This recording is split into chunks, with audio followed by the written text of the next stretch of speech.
तो आज हम लोग देखने वाले हैं जॉब एप्लीकेशन का फॉर्मेट। तो आपके जो क्रिएटिव राइटिंग में लॉन्ग फॉर्मेट राइटिंग है उसमें है लेटर, और जो लेटर है ना आपके सिलेबस में वो दो टाइप के हैं। क्लास 12 के सिलेबस में सिर्फ दो टाइप के लेटर्स हैं, एक है जॉब के लिए और एक है लेटर टू एडिटर। ये लेटर जो है ना ये फॉर्मल लेटर ही है, बट जॉब के लिए थोड़ा सा फॉर्मेट अलग है। देखो इसमें हमारा बस अटैच हो जाता है आपका बायोडेटा, ठीक है। तो बस हम फॉर्मल लेटर का ही फॉर्मेट देखने वाले हैं, बट उसमें हम बायोडेटा कैसे लिखते हैं वो भी हम समझेंगे, ठीक है। तो अब जॉब एप्लीकेशन लिखने का क्या फॉर्मेट होता है। तो आपने ना कोई न्यूज़पेपर पढ़ा और उसमें देखा भाई ये एडवर्टाइजमेंट है, फिर आपको कन्विंस करना है सामने वाले को कि हाँ भाई मैं इसके लिए एलिजिबल हूँ, मैं परफेक्ट कैंडिडेट हूँ, वो आपको लिखना है, ठीक है। ये फॉर्मल लेटर का ही फॉर्मेट होगा, प्लस आपको इसमें एक एनक्लोजर अटैच करना है, वो जो आपका रेज्यूमे या बायोडेटा होगा। फर्स्ट ऑफ ऑल हम मार्क्स डिस्ट्रीब्यूशन देख लेते हैं। फॉर्मेट का आपको 1 मार्क्स मिलेगा, कंटेंट का 2 मार्क्स, ऑर्गेनाइजेशन का 1 मार्क, एक्यूरेसी जो होगा आपको उसका 1 मार्क लिखना है। देखो कंटेंट में क्या होना चाहिए, मतलब मस्ट इंक्लूड होना चाहिए, वो सीबीएसई ने खुद बताया है कि कवर लेटर मतलब क्या होता है कि एंक्लोजर के जो साथ हम जो मैंने आपको बोला ना फॉर्मल लेटर आप लिखोगे उसको कवर लेटर बोलते हैं। रेफरेंस टू एडवर्टाइजमेंट, आपको भूलना नहीं है कि आपका फर्स्ट लाइन में ही मेंशन होना चाहिए कि आप कैसे आए हो, आप उनको कैसे पता चलेगा कि आप हमारी वेबसाइट से आए हो या आप कहीं हमारा सोशल मीडिया के पोस्ट से आए हो या हमारा कोई एडवर्टाइजमेंट से आए हो। तो आपको मेंशन करना है कि हम न्यूज़पेपर में जो एडवर्टाइजमेंट दिया था हम उससे आए। फिर आपको अपने आप को आपको सामने वालों को कन्वेंस करना है कि आप क्यों सूटेबल हो उस पोजीशन के लिए, और आपको बताना है लास्ट में कि यहाँ पे एक एंक्लोजर अटैच्ड है जिसमें मैंने अपना बायोडेटा अटैच करके रख दिया है। अच्छा, अब बायोडेटा आपको अलग से भी बनाना है जिसमें आपका क्या क्या चीज़ें होनी चाहिए। प्रोफाइल होनी चाहिए जिसमें आप अपने बारे में सब चीज़ बताओगे, आपकी एजुकेशन क्वालिफिकेशन और वर्क एक्सपीरियंस भी होना चाहिए। बहुत लोग रेफरेंस लिखना भूल जाते हैं और या फिर उसका करेक्ट फॉर्मेट नहीं जानते। हम इस वीडियो में सारी चीज़ें कवर करने वाले हैं, आपके जो भी छोटे छोटे डाउट्स होंगे ना वो सारे के सारे क्लियर हो जाएंगे। तो चलो हम एक बार देख लेते हैं जो फॉर्मेट है फॉर्मल लेटर का। सबसे पहले आप सेंडर का एड्रेस लिखोगे, आप भेज रहे हो आपका एड्रेस आएगा, फिर आपका लाइन छोड़ के डेट आएगी, फिर आप लाइन छोड़ोगे, फिर आपके रिसीवर से एड्रेस आएगा, आप जो रिसीव कर रहा है उसके एड्रेस, फिर लाइन आप स्पेस छोड़ोगे, फिर आपका सब्जेक्ट। आप यहाँ पे ऑप्शनल है लाइन छोड़ना नहीं छोड़ना, आप छोड़ सकते हो। सैल्यूटेशन, उसके बाद आप बिना छोड़े बॉडी मतलब जो सारी चीज़ आप लिखोगे, फिर योर्स ट्रूली और आपका नाम। देखो खुद सीबीएसई ने बोला है कि आप योर्स ट्रूली लिखो, एंड बिजनेस लेटर के लिए आप योर सिंसियरली भी लिख सकते हो, ठीक है। तो ये सारी चीज़ें आपको याद रखनी है। और लास्ट में यहाँ पे एक और लाइन लिखनी है एनक्लोजर, कि आपने क्या अटैच किया है, तभी तो उनको पता चलेगा ना कवर लेटर देख के कि भाई तुमने क्या अटैच किया है। तो आपको एक एनक्लोजर भी लिखना है, ठीक है। जैसे कि ये एग्जाम्पल है, हम लोग डील करेंगे, बट यहाँ पर मैंने एनक्लोजर भी लिखा हुआ है, ठीक है। तो फर्स्ट ऑफ ऑल आपका ये जो क्वेश्चन है ना ये दिया हुआ है आपके सीबीएसई के ऑफिशियल सैम्पल पेपर में, तो उसी से टैकल करते हैं। तो आपको क्या बोला है, आपको आपका नाम दे दिया फिक्शनल नेम दमनजीत सिंह हो और आप फ्रेश ग्रेजुएट हो, मतलब मैक्स टू मैक्स एकदम 1 साल का ग्रेजुएशन का आपका वो होगा। फिर ऑफ फिल्म मेकिंग बीएफए आपको दिया भी गया है कि आप ग्रेजुएट हो फिल्म मेकिंग के। अब फ्रॉम आपको कॉलेज का नाम दिया Chandigarh. You saw the given advertisement in the newspaper and wish to apply for the position advertise, write a letter to Mili Johar Arts along with your biodata expressing your interest in the advertised post। ये post है। अब देखो आपको लगेगा यार इतना बड़ा question, मतलब ये तो बहुत हार्ड होगा। मैं फिर रिपीट कर रही हूँ कि सैम्पल पेपर से इस साल का जो आया है और आपका एक्सपेक्टेड है कि इसी फॉर्मेट में आएगा आपके आगे, मतलब जो आपका बोर्ड में एग्जामिनेशन में आएगा। मैं आपको बता रही हूँ कि क्वेश्चंस में सारा डिस्क्रिप्शन दे दिया है, आपको सिर्फ चीज़ों को ना बस ऐसे निकालना है कि हाँ भाई ये चीज़ें हैं, और आपको उसके फ्री के नंबर मिल रहे हैं। बस चीज़ों को अच्छी से देखो, ऑर्गेनाइजेशन का नंबर है ना उसका मतलब क्या है कि चीज़ें ऑलरेडी दी हुई है, बस आपको ना उसको सही तरीके से ऑर्गेनाइज करना है। तो ये है एडवर्टाइजमेंट। हम इसमें से क्या क्या चीज़ें हमें जो इम्पॉर्टेंट लगती है, ठीक है, हम वो चीज़ें निकालते हैं। चलो देखते हैं। तो ये जो डिस्क्रिप्टिव क्वेश्चन ना उसमें से क्या क्या आपको पता चला कि पोजीशन किसके लिए, असिस्टेंट डायरेक्टर। आपको पता चल गया भाई असिस्टेंट डायरेक्टर की पोजीशन है, मुझे तो इसी के लिए सामने वाले को कन्विंस करना है। फिर यहाँ पे लिखा है कि आपको मस्ट इंक्लूड करना है degree diploma in film making. देखो यहाँ पे लिखा है ना required degree diploma in film making. तो ये आपको ये अपने जो आपका बायोडेटा बनाओगे वहाँ पे ये मेंशन करनी है। स्किल्स भी यहाँ पे बहुत सारी गिवन है, अब ये स्किल्स भी अपने स्किल सेक्शन में ऐड करोगे और एडिशनल 2-4 कर देना, बट ये चीज़ें होनी ही चाहिए तभी वो आपको लेंगे। फिर एड्रेस ऑफ रिसीवर यहाँ पे आपको मिल जाएगा, देखो यहाँ पे लिखा हुआ है। अच्छा, यहाँ लिखा है लेटेस्ट बाई इतना। देखो ये डेट को बहुत लोग ना मिस कर देंगे, बट इसके अकॉर्डिंग आपका पूरा डेट आगे बढ़ेगा। मैं आपको बताती हूँ कैसे। फिर आपका डेट भी मैंने यहाँ पे कीप इन माइंड लिखा है, और आपकी डिग्री कहाँ से, आपको ये क्वेश्चन में दे दिया है कि आपकी डिग्री यहाँ से। हम कभी कभी फ्लो में ना घर से याद करके जाते हैं कि ये वाली यूनिवर्सिटी का नाम लिख देंगे, बट ऑफकोर्स अगर वहाँ दिया है तो आप ठीक है ट्राई करना कि उसी में लिख लेना। अच्छा चलो, अब हम यहाँ पे कुछ डाउट्स आपके होंगे, हम वो भी डिस्कस करेंगे, बट सबसे पहले हम क्वेश्चन को अब देख लेते हैं, ठीक है। सबसे पहले ये है आपका आंसर। तो सबसे पहले मैंने क्या लिखा है, सेंडर्स का एड्रेस, जो मेरा एड्रेस है वहाँ पे मेंशन था। कुछ सिर्फ आपको ये दिया है चंडीगढ़, तो मैंने ये फिक्शनल बना लिया है। आप एक याद करके जा सकते हो, अगर इन्फॉर्मेशन नहीं दी है आप खुद से बना सकते हो, बस फिक्शनल होनी चाहिए। डेट आपने लिख दी। अच्छा देखो, अब आपको मैं डेट, जैसे आपको मैंने बोला था कीप इन माइंड, यहाँ लिखा है कि लेटेस्ट बाय 23 जुलाई। तो मान लेते हैं कि जो एडवर्टाइजमेंट है वो आपने, देखो डेट्स 18 जुलाई को आपने उनने प्रिंट कराई मान लो, तो आपने 2 दिन बाद 20 जुलाई को आपने उनको रिस्पॉन्स दिया। तो डेट्स को माइंड में रखना, ठीक है, और हमेशा ये इसके बाद ही आएगा, ठीक है, ये वाला। अब आप किसको लिख रहे हो, HR डिपार्टमेंट को लिख रहे हो, किसको लिख रहे हो वो आपको लिखना है। अगर वहाँ पे दिया है कि आप इसको लिखना है, S शर्मा, V शर्मा नाम दिया तो नाम लिखोगे, या फिर कोई पोजीशन दी है वो लिखोगे। फिर उनके इंस्टीट्यूशन का नाम, मिली जौहर आर्ट्स, ठीक है।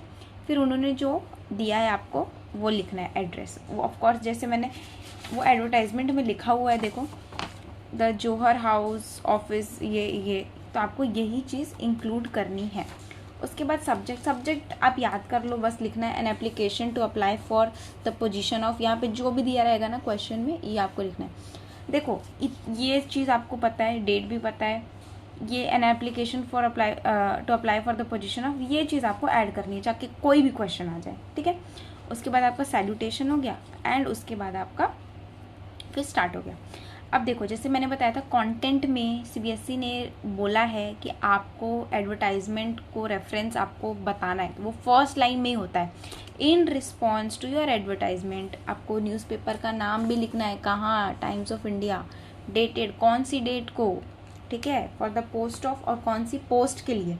देखो हमेशा जो फर्स्ट जो रहता है ना इंट्रोडक्शन, वहाँ पे आपको डायरेक्ट टू द पॉइंट बात कर रही है कि हाँ भाई हमने ये एडवर्टाइजमेंट देखा इस डेट को इस पोस्ट के लिए आपको, और आपको बोलना है कि मैं सबमिट कर रहा हूँ कैंडिडेचर फॉर द सेम, मतलब मैं अपने आप को एलिजिबल मानता हूँ, तो उसके लिए मैं ऑफर कर रहा हूँ मेरे कि मैं हूँ एलिजिबल, ठीक है, फॉर द सेम मतलब वही पोस्ट के लिए। फर्स्ट पैराग्राफ में यही चीज़ लिखनी है, चाहे कोई भी क्वेश्चन आ जाए, ठीक है। आप लोग याद रखना, अगर न्यूज़पेपर का नाम है तो ठीक है, नहीं लिखा है तो आप अपने से बना लेना। अब सेकंड था, उसमें जो लिखा था कि आपको कंटेंट में आपको बताना है सूटेबिलिटी फॉर द पोजीशन। अब बहुत लोग बोलेंगे अरे रेज्यूमे में, बायोडेटा में तो हम बताने वाले हैं ना, तो फिर यहाँ बताने का क्या मतलब है। देखो मैं आपको बता रही हूँ कि आपको ऐसी चीज़ें लिखनी है जो हो सकता है कि आप बायोडेटा में नहीं ऐड कर पाओ।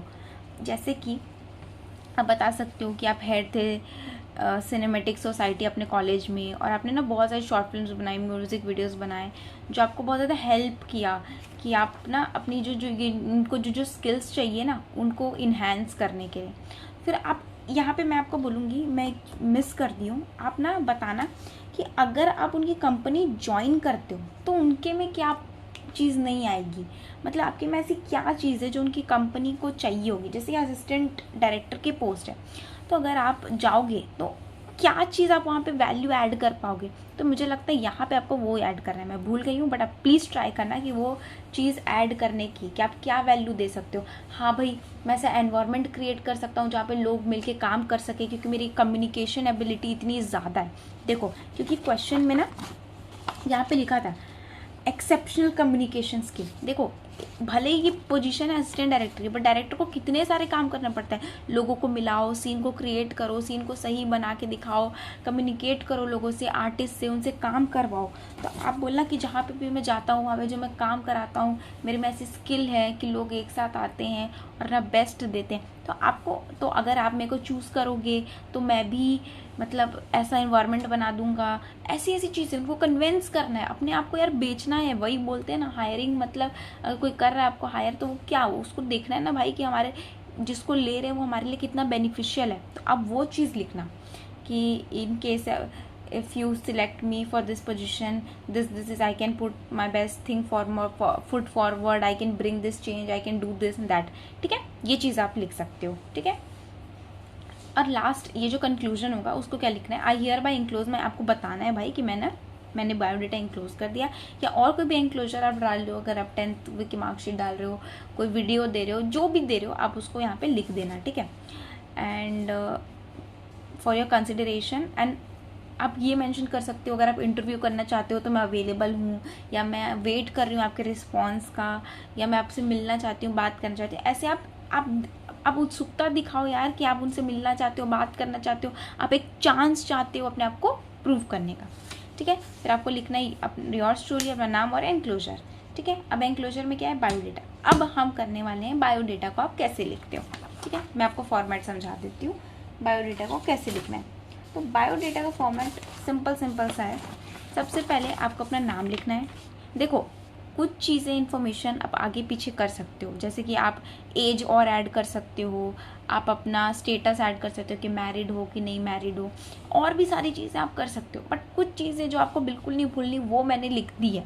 ठीक है, आप 2-4 ऐड करना है, खुशी करो। ठीक है, सबसे पहले नेम तो होना ही चाहिए, डेट ऑफ बर्थ। देखो नेम के बाद ना फादर्स नेम लिखना, फिर डेट ऑफ बर्थ लिखना, फिर जेंडर, लैंग्वेज, क्योंकि यहाँ पे बोला है कि मराठी की आपके पास स्किल होनी चाहिए। यहाँ पे लिखा है ना मराठी होना चाहिए, नॉलेज ऑफ मराठी, तो आपको यहाँ पे मेंशन करना पड़ेगा लैंग्वेज।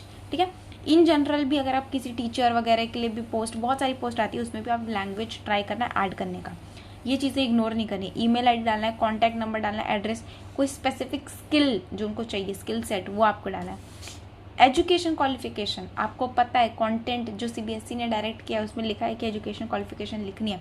वर्क एक्सपीरियंस, देखो वर्क एक्सपीरियंस मैं आपको बताती हूँ, वर्क एक्सपीरियंस भी आपको नहीं भूलना है। फिर आपको रेफरेंस भी लिखना है। रेफरेंस क्या होता है, देखो यार जैसे ना ये सारी चीज़ तो मैं झूठ भी लिख सकती हूँ, बट मैं अपना वर्क एक्सपीरियंस भी झूठ लिख सकती हूँ, बट फिर आपको रेफरेंस देना है कि कम से कम 2 देना है, जिससे हमको बताना है कि उस कंपनी में ये कलीग थे, उनके साथ मैं था, तो अरे वो कंफर्म करेंगे कि आप ये जो रेफरेंस है ना, उनको वो लोग कॉल करके मतलब कंफर्म करेंगे, पूछेंगे कि अपने काम में कैसा था, इसका बिहेवियर कैसा था, तो उनको फीडबैक मिलेगा वहाँ से, है ना, वो उनको पता चलेगा हाँ भाई तुम ऐसे थे।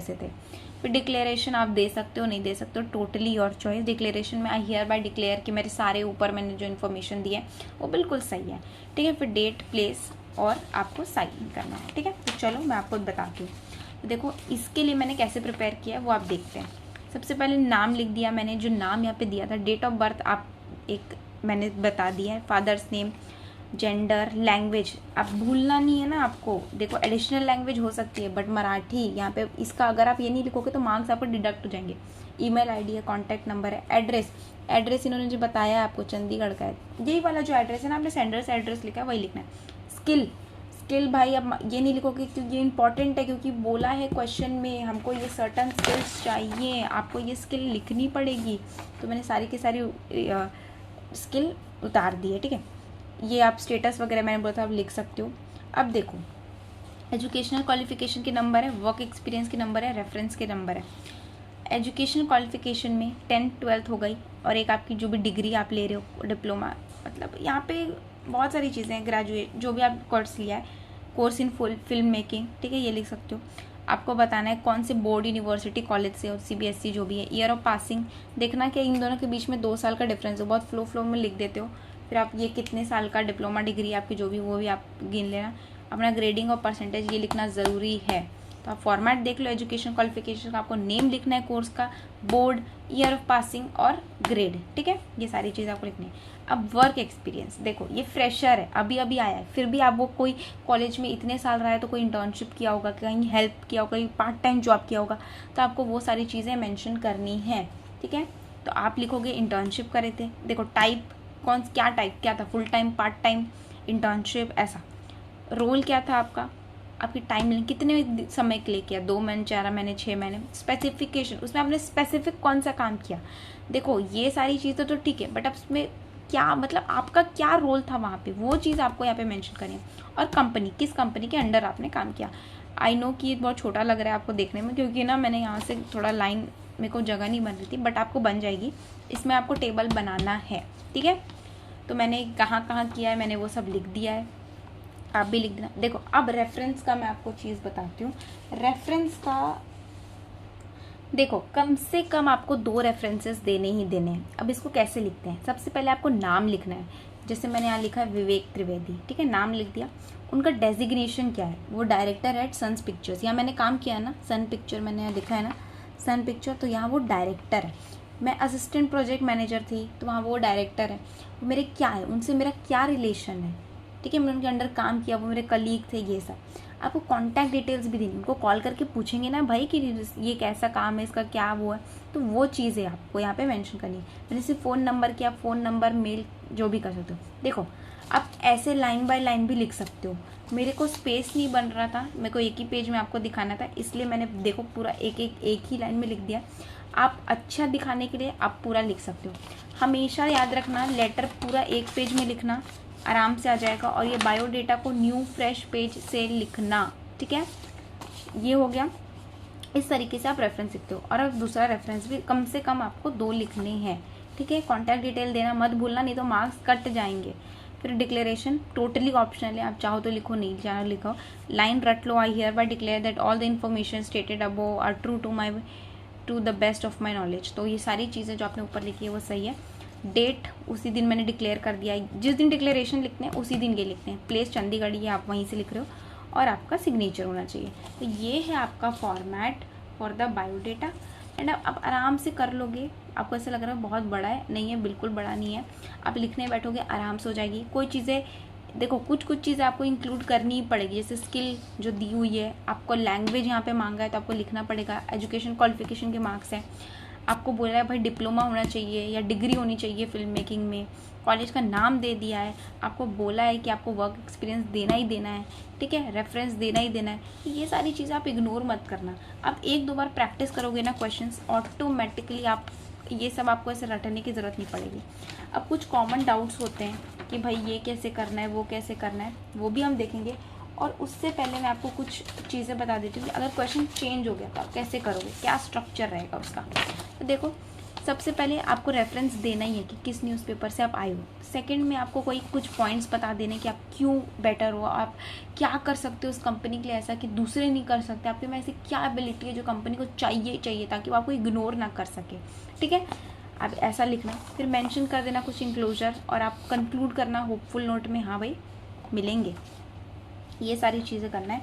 उसके बाद आपके कुछ डाउट्स होंगे ना, जैसे कि लाइन कहाँ कहाँ लीव करनी है। बेसिक सा है, तो लाइन लीव करने का उतना ज़्यादा स्ट्रेस नहीं है। आपको क्या करना है, आपने लिखा, फिर उसके बाद आपने यहाँ पे लाइन छोड़ दी, फिर आपने डेट लिखा, उसके बाद लाइन आपने छोड़ दी, फिर आपने रिसीवर्स एड्रेस लिखा, यहाँ आपने लाइन छोड़ दी, फिर बाकी यहाँ पे जब पैराग्राफ चेंज कर रहे हैं तो हम लाइन्स को छोड़ रहे हैं, ठीक है। इन दोनों में लाइन नहीं है, दोनों साथ में है, ठीक है। एंड यहाँ पे लाइन छोड़ के यहाँ पे इंक्लोजर, ऐसे, ठीक है। जहाँ जहाँ मैंने ऐसे लाइन करी है ना, वहाँ पे यहाँ पे आपको लाइन छोड़नी है, ठीक है। देखो नीटनेस के लिए होती है चीज़ें, बट हाँ कहीं कहीं पे आपको देखना पड़ता है। अब डेट का फॉर्मेट क्या है, सबका यही क्वेश्चन होता है, तो आप प्लीज़ एक्सपेंडेड फॉर्म में ही जाए, वो 2007 23 वो सब मत लिखना, ये सही फॉर्मेट है, आप कर लेना यही वाला, ठीक है। बॉक्स कहाँ कहाँ बनाना है, देखो आप बॉक्स यहाँ पे बनाना है, एजुकेशनल क्वालिफिकेशन में बनाना ही बनाना है। और वर्क एक्सपीरियंस अगर एक से ज़्यादा है, मल्टीपल है, तो मैं तो आपको बोलूँगी ही आप प्लीज़ एक से ज़्यादा ही ऐड करना वर्क एक्सपीरियंस। और बनाना। इवन देखो मैं फ्रेशर के लिए मैंने इतने वर्क एक्सपीरियंस लिए, तो आप देखो जो लोग अच्छा खासा टाइम कहीं और कंपनी में स्विच कर रहे होंगे या कर चुके हैं, तो उनके लिए आप तो अच्छा खासा वर्क एक्सपीरियंस बना सकते हो। तो इन दोनों में आपको बनाना ही बनाना है, ठीक है। उसके बाद क्या है आपके डाउट, बायोडेटा का कौन सा फॉर्मेट है मैंने डिस्कस कर दिया है आपके साथ। उसके बाद अगर कोई इन्फॉर्मेशन मिसिंग है, सिंपल सा काम है, फिक्शनल बनाते जाओ बनाते जाओ बनाते जाओ, या क्रिएटिव राइटिंग है आप कर सकते हो, बना लोगे आराम से। फॉर्मेट क्या होगा, एजुकेशन क्वालिफिकेशन, वर्क एक्सपीरियंस और रेफरेंस का, तो मैंने आपको रेफरेंस का बता दिया है। एजुकेशनल क्वालिफिकेशन का आपको याद रखना है कि हाँ भाई नेम ऑफ कोर्स क्या है, बोर्ड क्या है, ईयर क्या है, ग्रेड क्या है। वर्क एक्सपीरियंस में भी आप सिमिलर चीज़ करोगे कि हाँ मैंने कौन सा टाइप का किया है, रोल क्या था, टाइमलाइन कितने टाइम के लिए किया, स्पेसिफिक क्या काम मैंने वहाँ किया और कौन से कंपनी के अंडर किया। तो ये था कुछ चीज़ें जो आपको डेफिनेटली याद रखनी है। आप एक क्वेश्चन प्रैक्टिस कर लो, आप एडिशनल सैम्पल पेपर का कर सकते हो, या पास्ट ईयर क्वेश्चंस जो आपके पास होंगे आप उससे प्रैक्टिस कर लो, आपके सारे के सारे डाउट क्लियर हो जाएंगे। इन केस कुछ डाउट अभी भी बच गया, आप कॉमेंट करके मुझे बता सकते हो। इसकी मैं PDF आपको दे दूँगी, आप जाके वो PDF को आराम से डाउनलोड करो, एक बार रीड कर लो, एक बार प्रैक्टिस कर लो। ज़्यादा कोई लोड नहीं है, आप आराम से कर लोगे। कुछ पॉइंट्स को दिमाग में रखना है एंड ठीक है। चलो कोई नहीं, बाय, ऑल द बेस्ट, कर लोगे यार।